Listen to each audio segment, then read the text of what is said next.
nouvelle émission sur la 100e. Donc c'est la 100e bis. Et on se retrouve avec, quelques jours plus tard, avec des invités et 2 débats, pour ceux qui suivent. Si vous ne suivez pas, c'est que vous n'avez pas vu la 100e numéro 1. Allez voir, c'était pas mal chaud.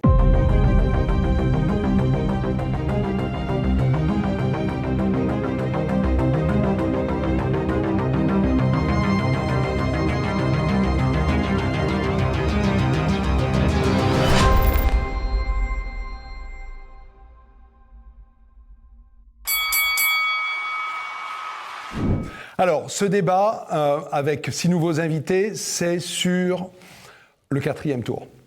Autrement dit, la rentrée de septembre, où il y a beaucoup de possibilités pour qu'elle soit agitée entre la guerre, l'inflation, les ruptures d'approvisionnement qu'on voit se profiler, hein, et puis peut-être des raisons d'apaiser les choses ou des moyens d'apaiser les choses.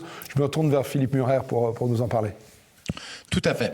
Alors, effectivement, il y a eu le premier quinquennat de Macron qui a été un quinquennat de très forte hausse des inégalités. Je le rappelle, doublement de la fortune des milliardaires, qui sont passés de 500 milliards, 570 à 1000 milliards d'euros, ce qui est un courant de long terme. Pendant ce temps, avec le grand bain glacé de la mondialisation économique et financière, en fait, on a une paupérisation des classes moyennes et populaires en France, mais dans tout l'Occident. On est à 9-10 millions de pauvres en France ? Oui, tout à fait. Comment qualifie-t-on quelqu'un de pauvre ? C'est quelqu'un qui a 60% du revenu médian. En fait. D'accord. Mais effectivement, et en plus ce revenu médian n'augmente plus. Il y a une inflation qui est probablement plus forte que celle qui est annoncée depuis des années. Ce qui explique que quand l'INSEE dit il y a des hausses de pouvoir d'achat, les Gilets jaunes disent on n'arrive pas à s'en sortir en fin de mois. On les voit pas. Nous, on n'y arrive plus. Et donc ce mouvement des Gilets jaunes pourrait revenir, effectivement. Pourquoi ? Parce que tout ça va continuer, effectivement. Et puis comme vous l'avez dit, il y a le problème d'inflation. Et qui sont les conséquences de tous les choix économiques qui sont faits depuis 40 ans, et là depuis les 10 dernières années notamment. Et en fait, pourquoi il y a de l'inflation ? Alors c'est complexe, mais il y a première chose, des dysfonctionnements internes de la mondialisation, donc l'inflation est là pour rester. En fait, il y a une démotivation dans les entreprises. Il n'y a plus de sens, il n'y a plus de collectif. Pensez, on dit aux gens, vous êtes plus dans une entreprise, vous faites du télétravail chacun chez vous. Il n'y a plus de collectif. Et donc, ça provoque de l'inflation ? Eh bien, parce qu'en fait, les entreprises ne fonctionnent plus. Moi, c'est des anecdotes que j'ai en interne, c'est un sentiment que j'ai. Il y a beaucoup d'entreprises où ça marche plus. Il y a une perte de sens complète aussi des métiers, les bullshit jobs et tout ça, parce que en fait tout le monde travaille pour le sain dividende et qu'il n'y a plus de logique d'entreprise, de produits de moins en moins. Donc ça crée de l'inflation. Premier tour, on est à 5% d'inflation, 2% de hausse de salaire, les gens perdent 3% de pouvoir d'achat.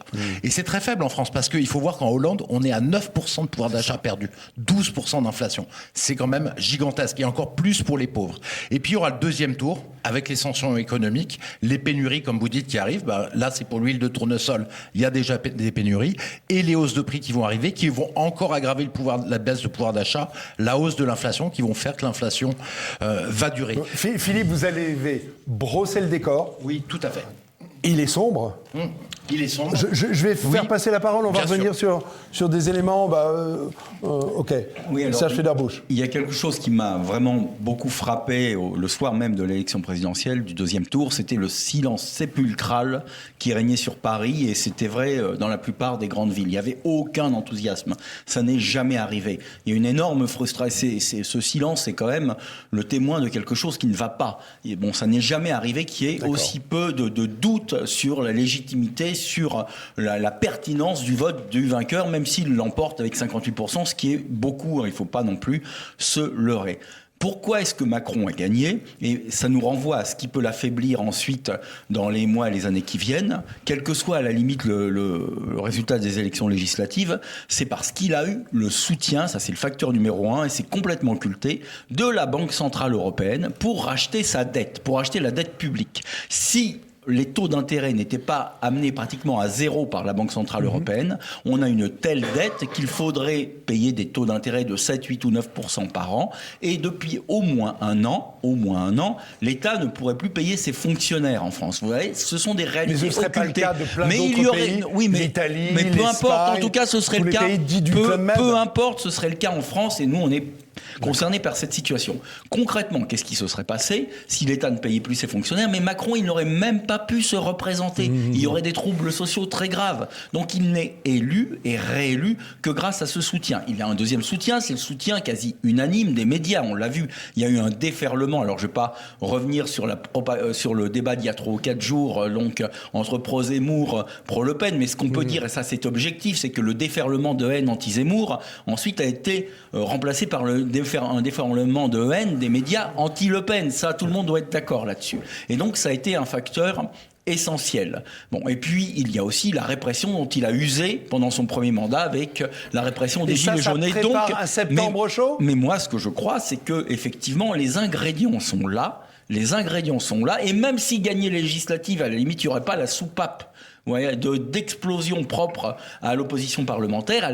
Ça va renforcer encore la frustration. Il y a des gens qui l'attendent au tournant, la gauche l'attend au tournant. Si la France insoumise et les gauchistes n'arrivent pas à remporter les élections, ils ont commencé à instruire le procès en légitimité Macron. Et donc, j'espère en tout cas que la droite sera beaucoup plus pugnace contre lui lors de son deuxième mandat, qu'elle ne l'a été, droite toute catégorie confondue. Qu'elle ne l'a été dans le premier, et donc tous les ingrédients sont là pour que ça finisse par tourner au vinaigre. Si la situation économique se détériore, et là je rejoins ce qui a été dit précédemment, elle va inéluctablement se détériorer, donc fragilité politique, frustration politique et appauvrissement, paupérisation économique et sociale, eh bien, il n'est pas sûr du tout que le deuxième mandat de Macron, qui en plus a un tempérament répressif, qui aime bien faire couler le sang du peuple finalement, eh bien, il n'est pas sûr du tout que ça se termine bien, et ça peut être beaucoup plus rapide qu'on l'imagine. Très bien. Enfin, si je puis dire. Jacques Georges. Oui, c'est tellement vrai. Je me suis posé, moi j'ai un raisonnement surtout d'économiste, mais je me suis posé la question avant la déclaration de candidature, est-ce que Macron va être candidat? Franchement, j'ai regardé les chiffres. De tout d'ailleurs, de l'endettement, du déficit budgétaire, du déficit commercial, de toutes les variables, toutes les incertitudes en matière d'écologie, de matières premières, d'inversion de la mondialisation. Tout va dans le sens d'une aggravation. Tout va dans le sens d'une aggravation de la situation, pas seulement de la France, mais de l'Europe et de l'Occident en général. Donc je me suis posé la question, est-ce qu'il va être candidat ou pas? Avec un bilan pareil, avec des perspectives pareilles, normalement, si j'avais été lui, je pense que j'aurais plutôt penché du côté de Rothschild pour agrandir mon magot tranquillement et discrètement. Mais c'est pas ce qu'il a fait, malgré tout, c'est ce qu'il a fait, et je dois dire, il y a peut-être un peu... Il a eu raison, il a gagné. Il y a peut-être un peu... Oui, enfin, il a gagné l'élection. Oui. Maintenant, on verra le troisième et le quatrième tour, et je pense surtout que... Je me pose surtout la question de savoir, est-ce qu'il terminera son mandat, et dans quelles conditions? Parce que les conditions c'était septembre 2018, les Gilets jaunes, c'est presque ridicule aujourd'hui. Le prix de l'essence et puis tous les mots d'ordre qu'il y avait à ce moment-là sont largement dépassés, très largement dépassés. Donc on a 10 fois l'occasion de faire des Gilets jaunes aujourd'hui. Antoine Cohen. D'abord, je pense que les raisons de la victoire d'Emmanuel Macron en 2022 sont peut-être plus profondes que cela. Il ne faut pas sous-estimer ce qu'a fait Emmanuel Macron en 2017. Il a révolutionné la façon de faire de la politique, puisque à l'époque, on avait tous un peu des a priori en pensant qu'il fallait passer par toutes les cases, être maire, président de département, président de région, voilà, se relever, député, etc., avoir 30 ans, 20 ans ou 30 ans de carrière derrière soi pour pouvoir prétendre à la magistrature suprême. Sauf que en 2017, on était dans un contexte favorable à une candidature type Macron, avec des chaînes d'information en continu, avec les réseaux sociaux, avec les nouvelles technologies qui permettent finalement à ce que l'on se fasse connaître très rapidement et à ce que l'on fasse connaître ses idées très rapidement. C'est pour ça qu'après, d'ailleurs, on a vu un certain nombre de personnalités créer leur propre parti politique.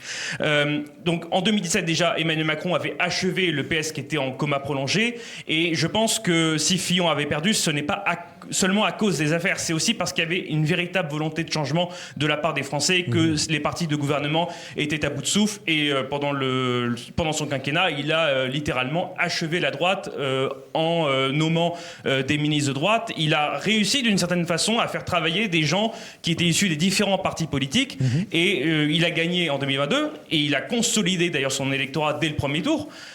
Tout simplement parce que son rassemblement est large. Il rassemble à la fois les sociodémocrates de gauche, les centristes et les libéraux Ça, de c'est droite. ce qu'il appelle lui-même, d'ailleurs, je crois, l'extrême centre. Hein, c'est Oui. cette En capacité même à temps, être en en même même temps avec des gens de droite, dit-on, et puis des gens de gauche, dit-on, voilà, et qui travaillent ensemble. Donc c'est un La pari question- réussi. Ok, absolument, ça fonctionne, ça rassemble 30% de la population à peu près. C'est d'ailleurs pour ça qu'on a 3 partis qui La sont à gauche peu près radicale, égales. Voilà. le centre et la droite Et nationale. la droite nationale, C'est on ça. peut les appeler comme on veut. C'est ça. Mais la question maintenant, c'est est-ce que cette réussite-là, elle ne cache pas des manifestations dont parlait Jacques Georges, en fait, quelque chose de beaucoup plus fort que ce que l'on peut avoir vécu il y a 3 ans. Tout à fait, il y a un rejet plus important d'Emmanuel Macron en 2022, puisque paradoxalement, il a fait un moins bon score au second tour que la dernière fois. Je dois dire que je suis choqué quand j'entends un certain nombre de politiciens, Florian Philippot, pour ne citer que lui, dire qu'il va mobiliser les gens dans la rue pour empêcher Emmanuel Macron de terminer son second quinquennat. Dans ce cas, moi je pose la question, à quoi sert une élection présidentielle si ce n'est que de trancher entre les différents candidats? Et que d'une certaine façon, on peut le dire, les peuples ont les dirigeants qu'ils méritent, puisqu'ils l'ont choisi en toute connaissance de cause, étant donné qu'il a été déjà pendant 5 ans au pouvoir. Alors évidemment, ne serait-ce qu'avec la mesure de la retraite à 65 ans et les 45 annuités, bien sûr qu'il y aura des contestations, bien sûr qu'il y aura de la colère, des gilets jaunes ou peut-être d'autres formes de mouvements sociaux, on ne sait pas encore exactement, peut-être même du feu et du sang, mais ça n'empêchera pas Emmanuel Macron de faire les réformes qu'il a décidé de faire. Antoine, je vais remettre une bûche dans le feu.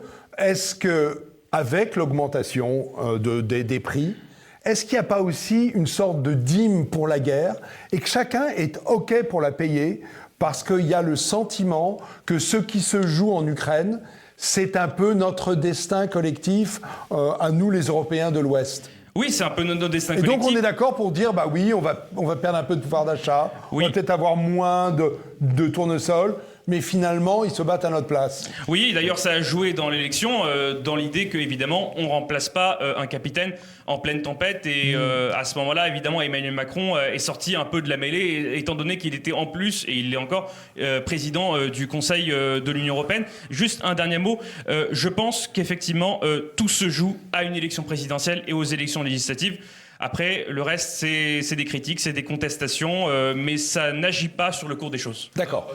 Alors, ok. Là-dessus, moi, quand même, dans l'idée qu'Emmanuel Macron, c'est le costkiller du diktat bruxellois, quand même. Allez-y. C'est le Nicolas costkiller Vida, du diktat le bruxellois. costkiller, C'est-à-dire ok. qu'il a une feuille de route menée par Bruxelles et il la met en place. Un exemple de la Donc, il puissance décide de rien. démocratique de Macron. Rappelez-vous sur la réforme des retraites, il nous a quand même bien cassé les sabots avec cette histoire. Et on reparlera peut-être de Charles Prats et de son fabuleuse enquête sur la fraude sociale à la sécurité sociale. Il nous avait dit pendant l'entre-deux tours, Manu premier, parce que c'est comme ça que je l'appelle, peut-être qu'on allait faire un référendum sur la réforme des retraites. Et comme de par hasard, Bruno Le Maire, est allé sur France Info lundi matin pour nous dire finalement que le 49.3 était plus qu'envisageable, c'est comme ça qu'on l'a vu. Donc finalement, ça c'est extrêmement intéressant parce qu'Emmanuel Macron, lui, il a un sens de la démocratie très, très léger tout de même. Une autre info qui a été donnée par Paul Moreira, chez nos confrères de QG. Paul Moreira, c'est un journaliste de première ligne, une agence de presse. Il nous a quand même révélé que le ministère de l'Intérieur, il avait commandé 91 blindés. Rappelez-vous les blindés le 8 décembre 2018. Les blindés qui étaient sortis avec les gilets jaunes. Rappelez-vous, c'est pas pour la guerre en Ukraine, ça. C'est pour la répression. Donc, manifestement, on est face à quelqu'un qui, je le pense, est un cost-killer, qui a une feuille de route, une véritable feuille de route, et il est en train de mettre en place toutes les réformes du diktat bruxellois, les GOPE, je ne sais pas si vous connaissez, les grandes intentions de politique économique, bien entendu, le semestre européen également, et c'est pour ça que j'ai quand même pas l'impression que cette Commission européenne soit vraiment démocratique, et vous avez raison de le dire. Je voudrais réagir là-dessus, vous avez raison. Finalement, les Français ont les dirigeants qu'ils méritent. Vous avez raison. Mais il faut dire aussi que depuis 30 ans, culturellement, il y a eu une désaffiliation des Français pour leur espoir national, du moins pour leur nation, faire vivre ensemble. Ce qu'on appelle pour moi la mondialisation, qui était pour moi malheureuse. On a abruti les gens, on les a défendés de ce qu'ils étaient. On les a défendés et on les a arrachés de leurs conditions de citoyenneté à en faire des consommateurs. Avec le préalable, avec le mensonge de dire la mondialisation heureuse, finalement, vous permettra de vous émanciper matériellement. Et ça a été une grande erreur pour moi, parce que les Français aujourd'hui se sont rendus compte, et Philippe en a très bien parlé, que la mondialisation les a massacrés. massacrés, les a concassés. Mais et quand aujourd'hui, vous parlez on aux étudiants qui vont en Erasmus, ils sont très contents et ils trouvent que la mondialisation. Alors ça, c'est elle l'alibi est de formidable. l'européiste né, c'est Erasmus effectivement et Schengen, bien entendu. Ça, je trouve ça un peu facile. Oui, parce mais est-ce que c'est pas le reflet de ce qu'on disait précédemment, c'est-à-dire qu'il y a la France des villes qui baigne dans la mondialisation et qui s'en sort. On est sur une classe, on est sur une élite, effectivement, c'est le bouquin de Jérôme Seine-Marie, sur un bloc élitaire qui a à un moment donné volé le destin de la plupart des Français parce qu'ils détiennent le pouvoir, ils détiennent à peu près tout aujourd'hui. Et la réalité, je termine par là, c'est que là, pour moi, ce qui est gravissime, et les Gilets jaunes, pour moi, ça aurait été une kermesse dans ce qui va se passer dans quelques semaines, c'est-à-dire qu'aujourd'hui, on arrive, pour moi, à la fin de la légitimité politique, de la classe politique dans son ensemble. Il faut voir les chiffres de l'abstention, des votes nuls, des votes blancs. Et c'est pour moi une désaffiliation, mais aussi la fin de légitimité politique. Et comment ça se finit, la fin de la légitimité politique, dans n'importe quel régime? Ça se règle dans la rue. Voilà. OK. Alors, je me rends compte à quel point ça pourrait devenir un quatrième débat. Mais je ne suis pas certain qu'on le mène aujourd'hui. Mais en revanche, je vous promets une chose, c'est qu'on va revenir là-dessus pour imaginer des situations d'après, mais ce sera dans 15 jours, 3 semaines, un mois, peut-être même après les législatives. Allez. Alors moi, il y a quelque chose qui m'inquiète avec cette histoire de quatrième tour, c'est qu'en réalité, ça va être encore une fois de l'enfumage. C'est-à-dire qu'on a parlé de la sociologie électorale qui est issue du premier tour de la présidentielle, où on voit qu'il y a 3 blocs. Il y a un bloc souverainiste enraciné qui a voté Marine Le Pen, un bloc gauchiste progressiste qui a voté Jean-Luc Mélenchon et un bloc d'extrême centre ou mondialiste bourgeois qui a voté Emmanuel Macron. Sauf que dans une partie à 3, il y en a toujours 2 qui sont contre 1. Et on l'a très bien vu avec le deuxième tour de la présidentielle où les mélenchonistes ont tout fait pour que Macron gagne, quitte à faire élire quelqu'un qui veut la retraite à 65 ans alors qu'eux la voulaient à 60 ans et qu'en face, ils ont quelqu'un qui l'a proposé à 60 ans. Ce qu'ils ont en commun, 60 ou 62, mais ça dépend, ça c'est du détail. Et le truc qu'il y a, c'est que le dénominateur commun entre les blocs progressistes et le bloc bourgeois, c'est l'urbanité, c'est les villes, c'est l'accès aux infrastructures, c'est le fait de pouvoir avoir accès aux services publics, au commerce, aux écoles, aux lieux de culture sans avoir à se déplacer. Le problème du bloc souverainiste enraciné, c'est qu'il est loin de tout ça. C'est la France des villes, c'est la France périphérique, la France des villages, c'est la France périphérique, c'est la France la France rurale, la France en fait désertifiée et la France qui se retrouve complètement abandonnée. Et vous pensez que celle-là, elle peut se mobiliser à la rentrée pour dire basta? Non, justement, moi ce que je pense, c'est qu'avec les Gilets jaunes, avec l'autoritarisme d'Emmanuel Macron, avec la commande de 90 blindés, plus les centaines de milliers de cartouches de LBD qui vont servir à faire de la répression au cas où des vrais manifestants seraient en colère, en fait, ce qui va se passer, c'est que le macrono-mélenchonisme qui est en train de se dessiner actuellement, puisqu'on a très bien vu la cour que Macron a fait aux électeurs de Mélenchon, le macrono-mélenchonisme va permettre de ritualiser en fait ces mouvements sociaux. On va avoir à la rentrée du théâtre, comme d'habitude, avec des syndicats tous macronistes qui vont faire semblant de défiler contre une retraite à 65 ans qu'ils ont eux-mêmes validé par leur bulletin de vote dimanche dernier. Donc c'est comme la grippe, ça revient tous les ans, mais ça revient finalement, mais ça va n'a être pas encore pire d'impact. que d'habitude, puisque cette fois-ci, ils sont même plus sur le fond en réalité. C'est-à-dire qu'il n'y a pas d'opposition programmatique, il y a juste eu une opposition de personnes et une opposition de conception du monde. Et cette conception du monde, elle vient du fait que le bloc bourgeois et le bloc progressiste sont tous des urbains et qui vont ensemble. Ok, Philippe Murer, et ensuite ce sera Serge Federbusch. En fait, Xavier Legat a tout à fait raison sur une chose, c'est que les Français ont la mémoire de ce qui s'est passé. Ils sont allés 1 an dans la rue avec les Gilets jaunes, ils ont obtenu quoi? À peu près rien. Ils voulaient notamment un référendum d'initiative citoyenne, ils ne l'ont pas obtenu, ils ont obtenu quelques sébiles, un peu d'argent, mais c'est tout. Et en fait, et par contre, ils ont reçu beaucoup de balles de LBD. Donc les Français n'iront pas dans la rue massivement, tant que la colère ne sera pas énorme. Parce qu'effectivement, ils ont peur des balles de LBD, ils auront peur des blindés, les 90 blindés. Et c'est pas pour rien que Macron les a commandés. Et donc, il y a une véritable... Surtout le fait savoir. Voilà. Et en même temps, de l'autre côté, on a une démocratie qui n'en est plus une. C'est-à-dire qu'il y a une falsification du bilan de Macron qui est complètement folle. Macron peut dire devant un journaliste « J'ai arrêté la désindustrialisation », alors qu'il a continué la désindustrialisation. Je suis quasiment au plein emploi et dans les 30 glorieuses. Je l'ai entendu dans les débats où il était contredit. Et ça, c'est complètement fou. Oui, mais très peu. Et l'autre chose, c'est qu'on a une caste au pouvoir, globale, médiatique, politique, qui est prête à dire le référendum, c'est antidémocratique. La liberté d'expression que veut Elon Musk sur Twitter, c'est liberticide. Donc on a des gens qui sont en train de s'enfermer dans un discours qui n'a pas de sens, et de l'autre, le peuple qui va bouillir comme une cocotte minute. Ok, Serge Federbusch et Jacques Jean. Alors, c'est sûr que Macron a presque tous les pouvoirs et qu'il a des instruments de répression qu'il utilisera avec presque plaisir. Hein. En même temps, on le voit. Bon, c'est pas Ceausescu non plus. Mais c'est ce qu'il y a eu de pire en politique française depuis au moins 50 ans. C'est un vrai fasciste, et ça je pèse mes mots, c'est-à-dire que c'est quelqu'un qui se présente à une élection en disant « j'ai pas de projet, j'ai pas de programme, vous me donnez le pouvoir et j'en ferai ce que je veux ensuite en fonction des circonstances ». C'est ce qu'on appelle un conducator dans les années 30 en Roumanie, ou en allemand ça porte un autre nom beaucoup plus direct et virulent, ça s'appelle le Führer, c'est-à-dire celui qui vous guide sans vous dire où il vous mène parce qu'il estimera, d'accord, où vous devez aller. Donc c'est une vraie nuisance. Il est soutenu, comme Hitler d'ailleurs l'était, par les grandes puissances financières et industrielles de son époque.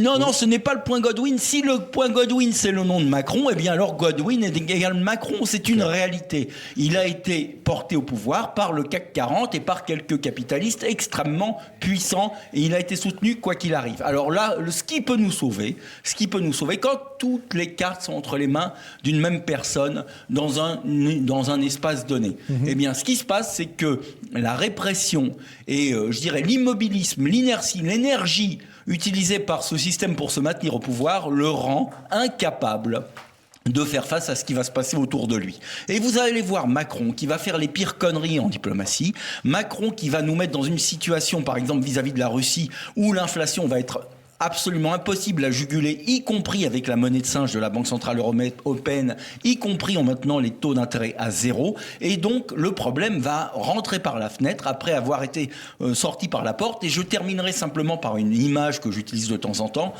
C'est les 3 cercles de la destruction. Hollande a détruit le Parti socialiste et la gauche. Macron 1 a détruit les partis politiques, là on est bien d'accord. Macron 2, et ça je le pense sincèrement, va détruire la Ve République. Parce qu'à un moment ou à un autre, eh bien, les effets retour, les effets boomerang de sa politique, justement parce qu'il contrôle tout, ça va créer forcément, sans sombrer dans la dialectique marxiste, ça va créer forcément un effet retour qui sera extrêmement puissant, dont on ne peut pas imaginer quelle forme il prendra. Très bien.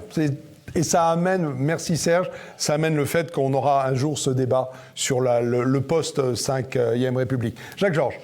Moi, je voudrais ajouter un aspect long terme, mais vraiment long terme.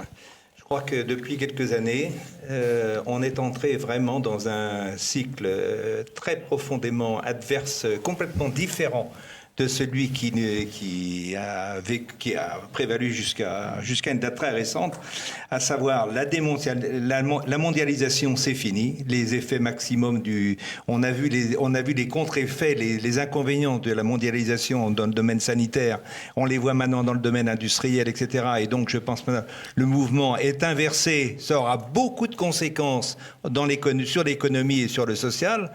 Et puis, plus important encore, les matières premières, l'énergie, de façon générale, le réchauffement climatique et la préoccupation écologique au sens le plus noble et le plus haut du terme, tout ça, ça va changer très profondément le paysage, pas seulement français, du monde entier, et surtout de l'Europe en premier lieu.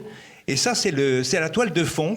Les 5 ans de Macron, c'est rien du tout, ça, mais ça va commencer. Ça commence à se voir déjà. On parle il va à la place de la mondialisation, on parle d'une régionalisation, en fait. L'Europe devient un système qui se suffit à lui-même, on relocalise en Europe. Oui, mais on voit bien ce qui se passe avec le Portugal. Vous savez très bien que l'Europe du très long terme, c'est l'Euro-Sibérie qui vient d'être cassée par la guerre en Crimée. Donc ça, de ce point de vue-là, justement, ça se présente très mal. Donc toutes les indications, tous les indicateurs de très long terme sont mauvais et négatifs.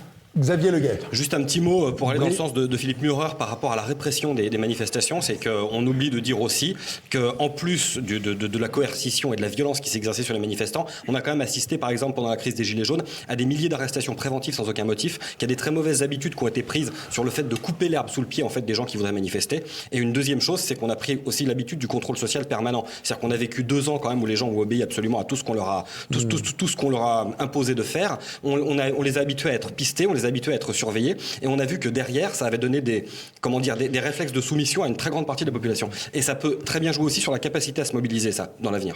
Ok, donc c'est plus Ceausescu, ça devient Macron, c'est Xi Jinping, c'est ça. Une sorte de contrôle social que chacun s'infligerait, alors qu'en Chine, c'est les points pour pouvoir voyager. Ça, c'est le crédit social, effectivement. Mais chez nous, il y a eu une sorte en fait, d'autoflicage permanent où chacun est devenu son propre flic, chacun est devenu son propre surveillant. Ok, alors... Nicolas Vidal, vous avez une lourde responsabilité, vous concluez le débat. Avec grand plaisir. Tiens, je vais vous dire, moi j'ai pas envie, j'ai suivi les mouvements sociaux populaires et j'ai pas forcément les jeux de chimène, ce qui me pose un problème parce qu'il y a un travers à tout ça. C'est-à-dire qu'à un moment donné, j'ai l'impression qu'il n'y a plus de conscience, je vais pas dire de conscience de classe, mais j'ai l'impression qu'une partie de la France périphérique n'a pas conscience d'elle-même. Et c'est comme ça que viennent les mouvements populaires aussi. Quand on a conscience de sa paupérisation, et j'ai pas l'impression que ça soit là, parce que, je le redis, parce que j'estime que ça fait 30 ans ou 40 ans qu'on a abruti, je le dis, délibérément les Français avec une américanisation. Et on l'a vu, je rejoins ce que dit Xavier aussi, le Covid aussi, ce flicage, cet auto-flicage entre voisins, entre proches, vient aussi de cet absurdistan absolu qui vient, bien entendu, les 30 dernières années où on a abruti les gens, on a fait des atomes qui sont complètement détachés les uns des autres. Donc vous n'avez plus finalement une vision commune d'une nation à faire ensemble et surtout, bien entendu, cette conscience qui pourrait permettre à des gens de s'agréger autour d'un projet commun et aller être suffisamment nombreux dans la rue avec beaucoup de courage, faut-il le dire encore, parce que la répression était terrible. J'ai fait les manifs, c'était terrible. Tous les manifs que j'ai fait, c'était terrible. Et finalement, ça, c'est vraiment, je crois, un travers du mouvement populaire pour répondre à la question dont le thème était ce soir. Voilà. Très bien. Merci beaucoup. Je sais, Antoine Cohen, vous êtes frustré. Voilà. C'est comme ça. De la frustration naît aussi la créativité, et puis vous aurez envie de revenir pour... J'essaye de m'en sortir comme je peux. Oh là là. Allez, on se retrouve dans quelques secondes parce que Ignace a travaillé, j'avais oublié de vous dire qu'il était là. Il est toujours là.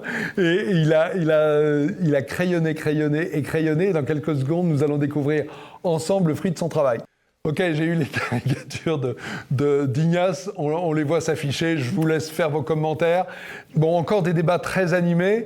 Je cède la parole à Philippe Millot, le président de TV Liberté, qui évidemment, à l'occasion de la 100e, a très gentiment fait un mot pour célébrer avec nous tous ce qui se passe sur ce plateau. Allez, à tout de suite. Chers téléspectateurs, comme vous le voyez, nous sommes au milieu d'un décor en cours d'installation.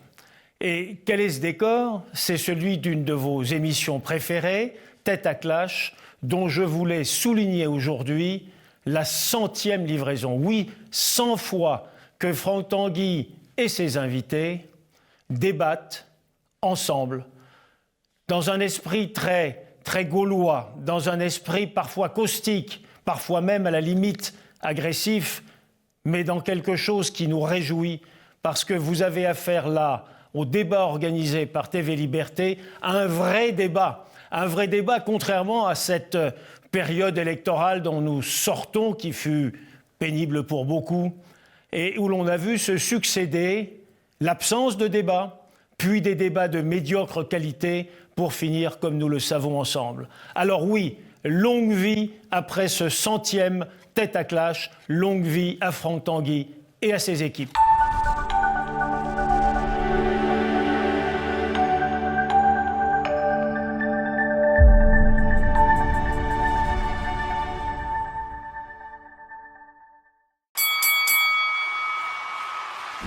Allez, dernier débat de cette 100e émission, un débat sur la guerre Russie-Ukraine, avec le fait qu'il y a eu un tournant qui me semble important, c'est que la Russie est en recul. Certains même envisagent le fait qu'elle puisse terminer cette guerre sans aucun gain territorial. On voit bien que l'Occident est en train de se mobiliser de manière de plus en plus ouverte, avec des chars, avec des missiles, d'ailleurs de mettre un pied dans ce qui pourrait être une vraie co-belligérance. Bref, j'avais vraiment besoin sur ce débat qu'on ait affaire à quelqu'un qui connaît bien la géopolitique, et c'est pour ça que je vous cède la parole, Laurent Arthur Duplessis. Eh bien, avec le micro devant vous. Eh bien oui, l'armée russe a eu quelques difficultés, c'est vrai, mais je crois qu'il faut quand même bien considérer que Mariupol est quasiment tombé, à part cette usine où sont réfugiés le régiment Azov, et d'autre part, un certain nombre d'agglomérations dans la région sont tombées aussi aux mains des Russes. Ils ont pour eux la masse, et il est vrai aussi que... Ils ont pour eux la masse, vous voulez dire les locaux ? La masse d'effectifs, Pardon, d'accord. il y a plus de 100 000 hommes mobilisés du côté russe, même peut-être 150 000. Et puis d'autre part, ils ont quand même énormément de matériel. Alors effectivement, l'Occident donne des armes de plus en plus sophistiquées à l'Ukraine, notamment des missiles anti-chars et anti-aériens. Parler des Césars américains, non, les missiles américains et britanniques, puisque les Britanniques viennent de livrer des missiles très perfectionnés à guidage laser. D'accord. Et qui donc rendent impuissants les leurres infrarouges des avions. Et d'autre part, les canons César français, 12, qui sont d'une très grande précision à 40 km, très mobiles sur camions tout-terrain. Mais, néanmoins, deux difficultés. D'abord, l'acheminement de ces matériels jusqu'à l'est de l'Ukraine, à partir de la frontière ouest. Et là, les missiles russes visent les transports, les convois, et donc il y a de la casse dans ces matériels, ils n'arrivent pas tous à bon port. Deuxièmement, les temps de formation des militaires ukrainiens sur ces matériels de pointe dont l'utilisation ne s'improvise pas. On rappelle que les Ukrainiens, en fait, savent manipuler le matériel qui est présent en Pologne, par exemple. Et qui est du vieux matériel soviétique. Voilà, c'est ça. Les MiG, ils savent piloter, mais ils ne savent pas piloter le Rafale. Et des vieux canons, etc. C'est ça. Alors, effectivement, on entend en Occident dire que l'armée russe est quasiment en déroute. Non, l'armée russe, elle avance inexorablement tout de même. D'autre part, il est certain qu'elle construit une nasse autour des troupes ukrainiennes à l'Est qui sont extrêmement concentrées dans le Donbass et aux alentours. Et cet encerclement russe va rendre d'autant plus compliqué de réapprovisionner ce réduit en armes, en munitions. Donc, je pense que à terme, les Russes parviendront à mettre complètement la main sur le Donbass, sachant que il y avait à peu près les 2/3 du Donbass qui étaient encore sous autorité ukrainienne et ça va tomber. Alors, la question est simple. C'est quoi le but ? C'est quoi la limite à partir de laquelle on dit ça y est, la guerre est finie ? Et moi, de quel côté ? Vous voulez dire du côté russe qui dirait c'est fini ? Des deux. Puisque moi, je considère que Washington est jusqu'au boutiste, que Washington veut faire la guerre jusqu'au dernier Ukrainien, que Washington attise les tensions par ce zèle à fournir des matériels de plus en plus sophistiqués et avec ses vassaux européens qui lui emboîtent servilement le pas. C'est extrêmement dangereux. Parce que, à force d'irriter les Russes sur toutes ces questions-là, on risque d'avoir une escalade qui, à un moment donné, pourrait échapper au contrôle. Alors, je voulais en venir là, Laurent. Je vais céder la parole à François Martin, si vous voulez, vous avez le micro. Est-ce que vous pensez que la pente vers la Troisième Guerre mondiale est véritablement là, ou est-ce qu'il y a encore moyen d'arrêter ? Est-ce que la Russie risque d'être battue ? Non, voilà les termes du débat. Je vais plus loin encore que ce que vous dites. Moi, j'ai le sentiment que, pour moi, c'est pas une guerre russo-ukrainienne. C'est une guerre russo-américaine sur le territoire ukrainien. Non, je vais aussi loin que ça, quand on parle, dès le premier mot, vous avez dès les premiers mots, vous avez dit la guerre entre l'Ukraine et la Russie. En fait, on se laisse prendre. Non, en fait, elle a jamais commencé comme ça. Elle a commencé en fait dès 1945, progressivement, en avalant, puis 2014, je passe les étapes intermédiaires, mais en fait, c'est une guerre russo-américaine qui arrive à l'une de ses phases militaires. On est d'accord. Voilà. C'est ça le problème.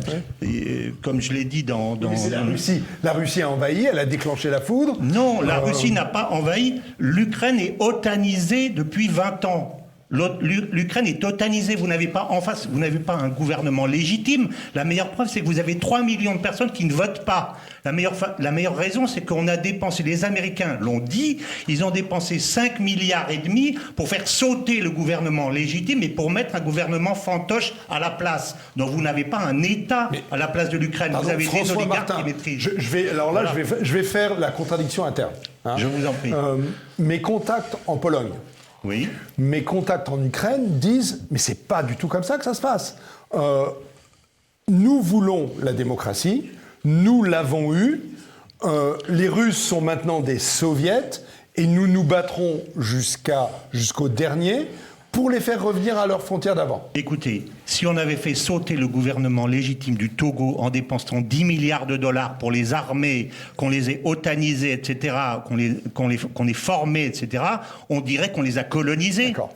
Voilà, on dirait qu'on les a colonisés. Alors que certains vous disent « Ah ben non, c'est pas du tout ça, etc. » La vérité, Victoria Nuland et Barack Obama ont dit on a dépensé 5 milliards et demi de dollars pour faire sauter ce gouvernement. Qu'est-ce que vous avez à la place? Quand vous avez payé 10 milliards de dollars pour un chef d'État, il fait ce que vous dites, sinon il a une balle dans la tête le lendemain matin. Il faut savoir une chose. Le rêve des Polonais ou de certains Ukrainiens de l'Ouest, je veux bien, mais c'est pas la réalité. Il faut savoir une chose, il faut voir la généalogie de ces tensions. À la chute de l'Empire soviétique en 91, les Américains, contrairement aux promesses orales, mais attestées par nombreux documents diplomatiques sortis d'ailleurs récemment par la presse allemande, avaient promis aux dirigeants russes qu'ils ne pousseraient pas les frontières de l'OTAN jusqu'à la Russie. Ils l'avaient promis. C'est le fameux accord qui n'a jamais été écrit. Et ça, contrairement à ce qui se dit, c'est établi. On l'a retrouvé, il est écrit. Et à partir de là, tout le reste en découle. Parce qu'à force d'étendre l'OTAN jusqu'à la frontière de la Russie, il arrive un moment où Poutine dit maintenant ça suffit. Or, l'Ukraine est une pièce maîtresse. Zbigniew Brzezinski l'avait dit dans son grand échiquier, son livre majeur. Et c'est dans la stratégie de Washington, l'Ukraine, c'est une pièce maîtresse. Si l'Ukraine tombe, Washington estime que la Russie tombera ensuite. Okay. Est-ce que tout le monde est sur cette analyse-là? Je n'ai pas répondu à votre question, mais je vais laisser parler Roland. Je vous répondrai après, si vous me le permettez. Okay. Oui, globalement, Roland, oui, difficile de contredire. Et ensuite, pour moi, la guerre n'a pas commencé en 1945.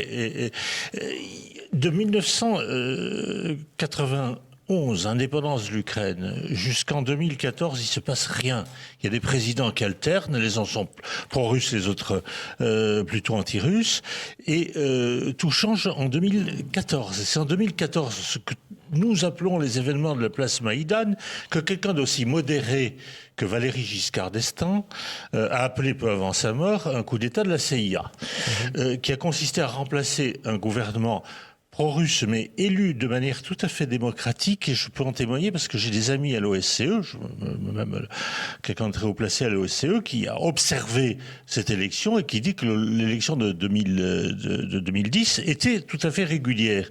Et donc, il y a eu un remplacement forcé. On n'appelle pas ça une démocratisation. Quand vous avez quelqu'un de régulièrement élu, si on faisait ça en France, chaque fois qu'il y a des manifestations contre le gouvernement, parce que on considère qu'il est corrompu ou ceci ou cela, on dirait qu'on sort de la voie démocratique à le remplacer par la pression de la rue.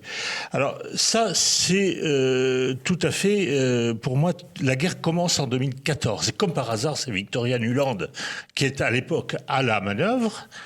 Ensuite vient Trump, qui aurait aimé s'entendre avec les Russes. Mais pendant les 4 ans de son mandat, il n'y a pas le moindre problème en Ukraine, parce qu'au fond, il était prêt à accepter. La seule chose qu'il fallait accepter du côté de l'Occident... accepter quoi, Trump enfin, ce qu'il faut accepter pour faire la paix, c'est que l'Occident se finlandise. Oui. Okay. Et c'est très bien d'ailleurs, c'est très confortable. Mais c'est exactement le contraire de ce qui est en train de se passer en Finlande. Je vous rappelle que la Finlande adhère à l'OTAN. Bien sûr. Et que ça va arriver dès cet été. Oui, mais ça, c'est l'opinion publique finlandaise qui est largement... Et que la Suède aussi. Oui, mais je sais. Mais pour avoir la paix en Ukraine, je en profite pour récuser complètement cette théorie fumeuse qui règne à Washington et qui règne dans beaucoup d'universités, qui viennent de géopoliticiens et en particulier de Mackinder, selon qui celui qui contrôle l'Ukraine contrôle le monde. Parce que c'est la charnière Il n'y a entre pas grand monde l'Asie qui et croit à ça. Enfin, je ne sais pas d'où ça sort. C'est un peu fumeux. Hein. Sauf à Washington. Ouais. Je veux dire que personne n'y croit dans le monde. Mais qu'à Washington, les gens qui décident, et ça dans la tête, c'est tout à fait fondamental. Or, c'est exactement ce qui se passe. Alors, on va aller chercher un peu de disruptif ou de contradiction avec François Boyer. On verra. C'est un sujet très délicat, tout d'abord parce qu'on assiste, et j'imagine tous avec beaucoup d'émotion, à une guerre civile européenne. On a tout de même 2 peuples frères qui se massacrent. Par ailleurs, la méfiance légitime qu'on peut avoir vis-à-vis de l'atlantisme et de ses excès ne doit pas faire oublier que l'agresseur est Vladimir Poutine. C'est bien Vladimir Poutine qui a positionné plus de 100 000 hommes, je crois d'ailleurs 320 000 annoncés à l'origine, et a priori 150 000 hommes sur le terrain, les a positionnés à la frontière et a pénétré un territoire souverain. 23 février. De manière brutale. Et d'ailleurs, ça donne lieu à des blagues en Russie sur la propagande russe, parce qu'il y a des propagandes, bien entendu, des 2 côtés, avec ce terme d'opération militaire. On dit, pour le fameux roman de Tolstoï, opération militaire et paix. Et ça, ce sont les Russes aujourd'hui qui... c'est une longue tradition L'autre sujet, c'est que je suis toujours effrayé au sujet des objectifs de guerre. Personne n'est dans la tête de Vladimir Poutine, et il est en réalité très délicat de pouvoir suivre l'avancée des troupes, des 2 côtés d'ailleurs. On est embrumé, on est enfumé, bien sûr, par la fumée de la guerre elle-même, des missiles et par le sang, mais aussi par la propagande. Un peu comme Fabrice Del Dongo, vous savez, dans la Chartreuse de Parme, qui se retrouve au milieu de la bataille de Waterloo et qui croit voir l'ensemble de cette bataille immense et finalement rate tout. Et ayons un peu de discernement, soyons prudents, patients. C'est un sujet très grave. Et moi, ce qui m'inquiète davantage, c'est les conséquences pour la France de ce conflit terrible. Mais on y reviendra, j'imagine, au cours du débat. Absolument. Samy Biazoni, vous n'êtes pas encore intervenu. Oui, je partage l'essentiel de cet argumentaire, de cette rhétorique. Les faits sont quand même un peu plus larges et non réductibles à quelques manœuvres, fut-elles extrêmement importantes pour la marche de l'histoire, entre les États-Unis et la Russie. La Russie est dans une phase impérialiste déclarée. C'est les annonces faites et multiples, claires d'un Vladimir Poutine. Donc on est aussi dans une forme de logique de positionnement politique pour Vladimir Poutine. C'est un élément qu'on ne peut pas négliger lorsqu'on analyse la situation. On ne peut pas négliger non plus qu'une partie du peuple ukrainien... Alors effectivement, on peut ensuite débattre des conditions qui ont amené la situation, mais une partie du peuple ukrainien, et disons 80% du territoire à l'ouest des zones actuelles de combat, est largement acquise au projet européen tel qu'il est aujourd'hui. Ensuite, on pourra... Et même les russophones ont basculé dans le camp de l'Ukraine. Alors, ça, c'est un peu plus compliqué. Là c'est peut-être un peu plus contestable. C'est pas ce qui est rapporté sur le terrain. C'est peut-être un peu plus contestable. On ne peut pas dire que c'est faux, c'est factuel. C'est-à-dire que les villes, prenez toutes les villes à l'ouest du Donbass, à partir de 100 km du Donbass, vous ne voyez pas massivement des Ukrainiens venir grossir le rang des troupes russes ou venir se retourner contre leur propre... Il n'y a pas de situation de guerre civile vis-à-vis de l'armée et du pouvoir ukrainien lui-même. C'est-à-dire qu'il y a un relatif soutien. Soit les personnes quittent les territoires parce qu'elles sont en danger, soit elles prennent les armes. Ça, c'est une réalité. Donc on ne peut pas non plus... c'est pas un avis. Là, on est dans une certaine factualité. Voilà. Donc là, il faut faire attention parce que ce n'est pas un avis, c'est la situation telle qu'elle est. Maintenant, et là on va se rejoindre, il est évident que l'Ukraine représente un enjeu majeur. On est à l'est de l'Europe, on est dans un grand pays, on est dans un pays qui en plus, dans les équilibres dessinés par Vladimir Poutine, notamment vis-à-vis de la Biélorussie, est particulièrement intéressant comme pays pivot. Donc effectivement, on a une situation qui est complexe, qui est de nature géopolitique et qui dépasse simplement le cadre des petits équilibres européens. Ça on se rejoindra sur ça. Allez, Christian Brosio, et ensuite on va refaire circuler la parole. Ukraine, pays pivot, en effet, c'est la vocation naturelle de l'Ukraine de constituer un pont entre l'Europe occidentale et la Russie. Or, toute la politique anglo-saxonne, américaine et britannique, les Britanniques sont également quand même très actifs dans cette affaire, consiste précisément à empêcher cette alliance, enfin cette bonne entente continentale entre l'Europe occidentale et la Russie, et donc ils se servent de l'Ukraine comme d'une arme contre la Russie, en embringuant l'Europe occidentale dans cette affaire qui, effectivement, qui étant totalement asservie maintenant aux intérêts atlantistes, je suis quand même sidéré de voir les réactions officielles et surtout les réactions médiatiques dans toute l'Europe occidentale sur cette affaire, à tel point que, par exemple, en Allemagne aujourd'hui, il y a une petite campagne qui est organisée contre le bilan d'Angela Merkel. On pourrait dire beaucoup de choses contre Angela Merkel, mais Angela Merkel s'était opposée en 2008 à l'adhésion de l'Ukraine à l'OTAN. Pourquoi il y a cette enquête qui était l'objectif, qui a toujours été l'objectif affiché des États-Unis de faire de l'Ukraine, enfin d'intégrer l'Ukraine dans l'OTAN. Alors Sarkozy avait un peu freiné des. Christian Brosio. La raison pour laquelle il y a une campagne contre Merkel, c'est que certains en Allemagne disent finalement Merkel nous a mis entre les mains des Russes en abandonnant le nucléaire et en sécurisant des approvisionnements pétrole et gaz auprès de la Russie, exclusivement de la Russie. Oui, il y a cet aspect-là, mais la raison de départ, c'est qu'on lui reproche de s'être opposé au départ à l'adhésion de l'Ukraine à l'OTAN. Bon. On va en rester là pour... Je vais faire avancer le débat parce que il y a une chose qui me frappe. Vous savez, on dit qu'on sort toujours de l'ambiguïté à son dépens. Est-ce que c'est pas ce qui est en train de se passer avec la Russie, dont on disait que c'était la deuxième armée du monde, finalement qui n'a pas été capable d'aller conquérir Kiev et de renverser le pouvoir, et qui finalement serait en train d'apparaître comme une armée obsolète, peu motivée, et finalement qui ne ferait plus peur à grand monde, et je parle aux provinces de l'Extrême-Orient qui, demain, n'auront pas un adversaire à la hauteur et pourraient se révolter. Il faut voir une chose, c'est que l'armée ukrainienne est gavée d'armements ultramodernes par l'ensemble des pays de l'OTAN. C'est tout de même ça, un renfort en armes et en munitions qui est colossal. Bien sûr. Colossal.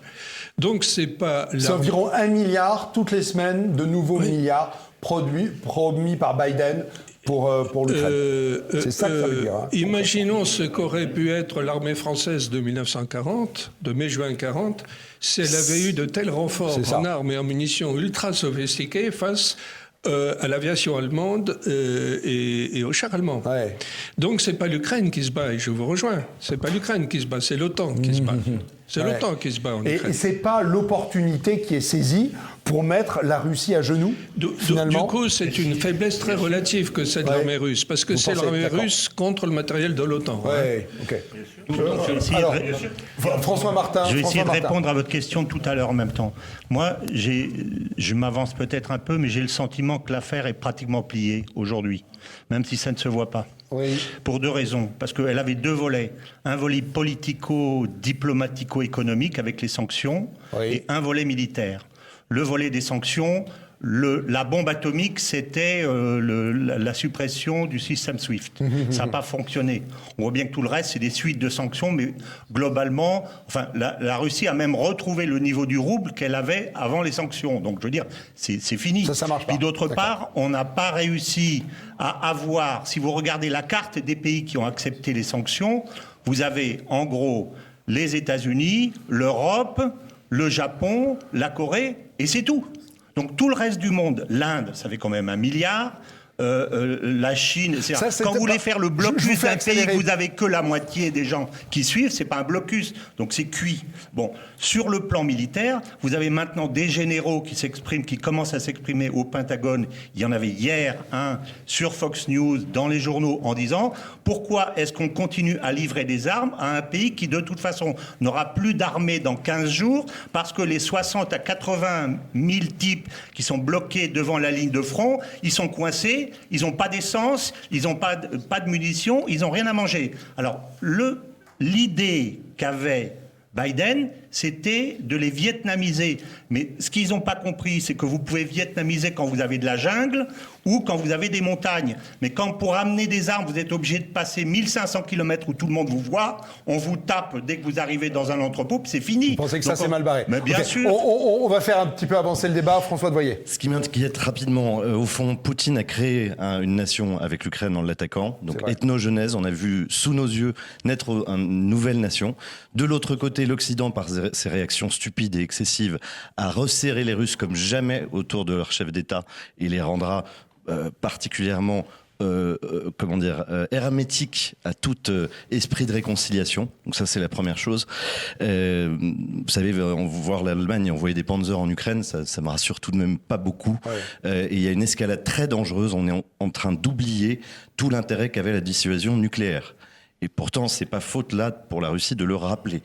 Il faut faire très attention à ce que l'on fait en ce moment. La dernière chose, c'est les conséquences directes pour la France. Ça me tient à cœur parce que on va avoir une crise alimentaire mondiale, particulièrement en Afrique, particulièrement au Maghreb et à l'intérieur du Maghreb, particulièrement en Algérie, qui dépend massivement des importations de blé, de tournesol et autres ukrainiens. Aujourd'hui, avant même le conflit, il y avait des pénuries en Algérie. Aujourd'hui, les gens font la queue en ce moment même pour du lait, pour de l'huile. Et la conséquence, ce serait quoi ? Eh ben, c'est que si ça pète en Algérie, où vont aller les Algériens ? Eh bien, en France, et on aura une crise massive migratoire et potentiellement très grave. Et là, on revient d'ailleurs à la premier volet de l'émission, c'est que les manifestations sociales, on peut en avoir directement en termes de conséquences de la crise ukrainienne. Alors, Roland Hureau et Christian Brosio. S'il n'y a pas un axe d'escalade imprévu et imprévisible, les Russes vont gagner ces histoires.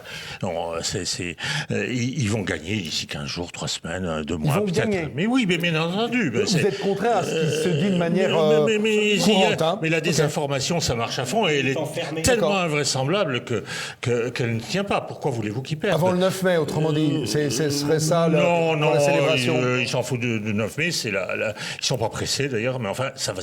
Mais regardez le rapport des forces. Vous pensez que ça va vite là? Et puis il n'y a pas de véritable. En dehors des néo-nazis qui sont le fer de lance de l'armée ukrainienne, il n'y a pas de gens ultra motivés pour se défendre. Et c'est exactement le contraire de ce qui est dit. Oui, on dit que les Ukrainiens sont très motivés, ce qu'on vous a dit et que les Russes sont absolument démotivés, mal formés. Ce que les Polonais vous ont dit, mais les Polonais, vous savez que les Polonais... Je suis victime d'intoxication. Ah oui, complètement. J'ai avalé... Complètement. Et maintenant, il y a aussi les sanctions. Les sanctions, elles vont rester. Parce que la machine à sanctions, on sait placer des sanctions, mais personne ne sait les retirer. Or, ce sont des sanctions contre l'Europe, qu'on le veuille ou non. Oui. Et un des buts de la diplomatie de Washington, c'est d'affaiblir l'Europe, et spécialement l'Allemagne. Alors, il ne faut pas que les Français aillent se dire, moi je ne passe pas pour un fanatique de l'Europe supranationale, mais il ne faut pas que les Français aillent se dire, chouette, on va affaiblir l'Allemagne, ça va nous profiter. Non. Et notre intérêt à nous, Français, n'est pas que l'Allemagne soit affaiblie, c'est-à-dire privée du gaz et privée du pétrole ukrainien. Et ça va être, je voudrais dire que ça se conjugue avec les projets de Davos qui veulent mettre toute l'Europe en pénitence. Voilà. Oui, Christian Brosio. C'est un effet dramatique si pour l'Europe. C'est un effet dramatique pour l'Europe, mais la question qu'on peut se poser, ce qui est frappant, c'est que cette guerre de l'OTAN menée contre la Russie via l'Ukraine, en se servant de l'Ukraine et des malheureux Ukrainiens, intervient à un moment où l'Empire américain, ce qu'on a appelé l'Empire américain, l'État profond américain, cet empire est quand même en pleine décadence. Pas encore décadence matérielle, mais en décadence mentale, en décadence morale, en décadence... sans même parler du problème économique. Hein. Alors, Trump avait essayé... Je vous avais donné 10 secondes pour dire la même chose que Hureau. Que cet empire décadent est en train de semer le chaos, et d'abord de semer le chaos en Europe, et ça, c'est dramatique. Okay. Et de créer ce mur de sang entre l'Europe et la Russie en se servant de l'Ukraine, et c'est dramatique, c'est dégueulasse. Voilà. Samy Biazoni. Alors, Samy, vous avez une lourde responsabilité, c'est vous qui concluez. Merveilleux. Non, simplement, lorsqu'on spécule sur le fait que la guerre va finir tôt ou tard, il faut savoir de quoi on parle en réalité. Quelle est la fin de la guerre? Quels sont les buts de la guerre? En fait, les buts ne sont pas simples. C'est-à-dire que dans la rhétorique même de Vladimir Poutine, la rhétorique déployée ce matin même, il dit quand nos cibles seront atteintes. Et lui-même affiche une forme de prudence. Et ça, c'est extrêmement intéressant. C'est-à-dire qu'il commence à ménager la possibilité de sortir sans véritablement gagner la guerre. En réalité, ce qui est probablement acquis, et de toute façon, le président Zelensky l'a dit, je laisse de côté l'OTAN. Je prends l'engagement que l'Ukraine n'ira pas dans l'OTAN. Il frappe à la porte de l'Europe, mais l'Europe a répondu « vous n'irez pas en Europe ». Donc ça fait déjà 2 gains. Le Donbass, il est fort probable que Vladimir Poutine puisse récupérer des provinces de Donbass, comme il l'a fait très aisément en Crimée. Bon, est-ce que c'est une victoire pour autant? Est-ce que ça valait la peine, effectivement, d'entrer dans un territoire souverain? Je n'en suis pas certain. Toutefois, les équilibres sont rebattus, et là on en revient à une volonté qui est plus importante que simplement la plaque tournante géopolitique que représente l'Ukraine, et qui est une vision du monde porté par Vladimir Poutine aujourd'hui, et je trouve qu'on a beaucoup d'indices de cela. Et vous pensez que cette vision du monde est séduisante? Moi, je ne me prononce pas, surtout s'il me reste 10 secondes. Ouais. Toutefois... C'est vrai que j'ai tort de remettre une grosse bûche dans le feu. Je dirais tout de même qu'elle a pu l'être. C'est-à-dire qu'effectivement, on a un modèle civilisationnel qui est aux antipodes et qui est antinomique de la proposition américaine, qui est une proposition décadente, qui est une proposition progressiste. Et effectivement, il est peut-être un peu dommage aujourd'hui d'avoir complètement brouillé ce message-là. Il n'y a plus aujourd'hui cette opposition. On verra ce que les années suivantes nous diront. Et voyons déjà, moi je pense qu'en mai, la messe ne sera pas dite comme vous le prétendez, malheureusement. Ok, on aura d'autres débats. Alors, c'est la fin de ce 4e débat de la 100e émission. C'est pour moi l'occasion de remercier toutes les équipes de TV Liberté, de remercier Martial Bild qui dirige cette maison en tant que directeur général. Et je sais qu'il y a une surprise, enfin comme c'est une surprise que je connais, c'est pas vraiment une surprise. Allez, vas-y.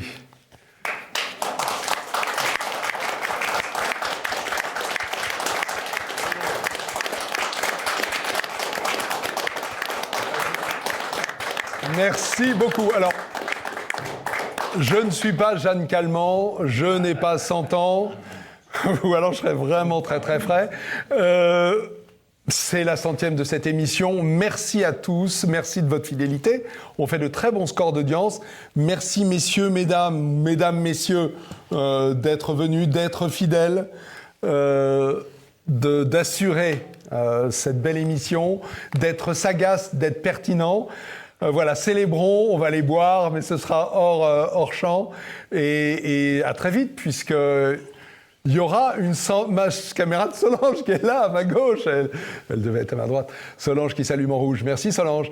Donc, 100e émission, il y en aura une 101e dans 15 jours. Voilà, on pourra creuser la guerre et on pourra parler des législatives à nouveau. C'est une histoire à rebondissement. À très vite. Merci.